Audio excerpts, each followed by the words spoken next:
দায়িত্ব গ্রহণের পর সচিবালয়ে প্রথম অফিস করছেন প্রধানমন্ত্রী তারেক রহমান। প্রধানমন্ত্রীর সভাপতিত্বে দুপুরের পর মন্ত্রিসভা ও সচিবদের বৈঠক হওয়ার কথা রয়েছে। এ নিয়ে জানতে যাচ্ছি রফিকুল বাশারের কাছে, তিনি সচিবালয়ে আছেন। বাশার, সচিবালয়ে প্রধানমন্ত্রীর ধন্যবাদ। আমরা কিন্তু ইতিমধ্যে আপনাদেরকে জানিয়েছি যে প্রধানমন্ত্রী একটার দিকে এখানে এসে পৌঁছেছেন এবং উনি এখানে নামাজ পড়বেন, আজকে জোহরের নামাজ, তারপরে মধ্যাহ্নভোজী করার কথা, তারপরে বিকাল ৩টার সময় মন্ত্রিসভার প্রথম বৈঠক। গতকালকে শপথ নিয়েছেন, আজকে কিন্তু ব্যস্ত দিন কাটিয়েছেন প্রথম সকাল থেকে, এবং তিনি আজকে প্রথম কর্মদিবসেই কিন্তু তিনি বিভিন্ন কর্মসূচি রেখেছেন। প্রশাসনিক কাজ ইতিমধ্যে শুরু করেছেন। ৩টায় মন্ত্রিসভার বৈঠক, মন্ত্রিসভার বৈঠকের পরে সচিবদের সাথে বৈঠক করবেন। এবং আমরা যেমনটি দেখেছি যে প্রধানমন্ত্রী সচিবালয়ে আসার পরপরই কিন্তু অন্যান্য মন্ত্রীরাও এখানে এসে উপস্থিত হয়েছেন, এবং আমরা একাধিক মন্ত্রীর সাথে কথা বলেছি, তথ্যমন্ত্রীর সাথে কথা বলেছি।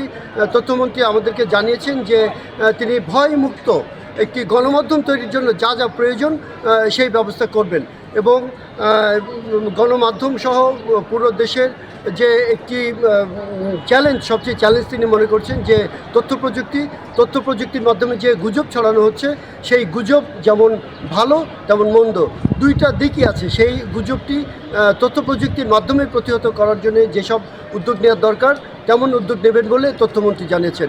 এছাড়া অন্যান্য মন্ত্রীরাও আমাদের সাথে কথা বলেছেন। আমরা মির্জা ফখরুল ইসলাম আলমগীরের সাথে কথা বলেছি। মির্জা ফখরুল ইসলাম আলমগীর কিন্তু বলেছেন যে মবের সৃষ্টি হয়েছিল গত দীর্ঘদিন ধরে, সেই মবকে কিভাবে প্রতিহত করা যায়, আইনশৃঙ্খলা পরিস্থিতি কিভাবে নিয়ন্ত্রণ করা যায়, সুন্দর একটি স্বাভাবিক শৃঙ্খলার মধ্যে দেশকে ফিরিয়ে আনা যায়, সেই উদ্যোগ নেবেন। এছাড়া উনি কিন্তু সাংবাদিকরা একটি প্রশ্ন করেছিল যে এই যে অন্তর্বর্তীকালীন সরকার শেষ হলো, সেই অন্তর্বর্তীকালীন সরকারের শ্বেতপত্র প্রকাশ করবেন কিনা, কিন্তু তখন উনি বলেছেন যে না, অন্তর্বর্তীকালীন সরকার বিভিন্ন চ্যালেঞ্জের মধ্য দিয়ে দিন পার করেছে, সেই অন্তর্বর্তীকালীন সরকারের শ্বেতপত্র করার প্রয়োজন নেই।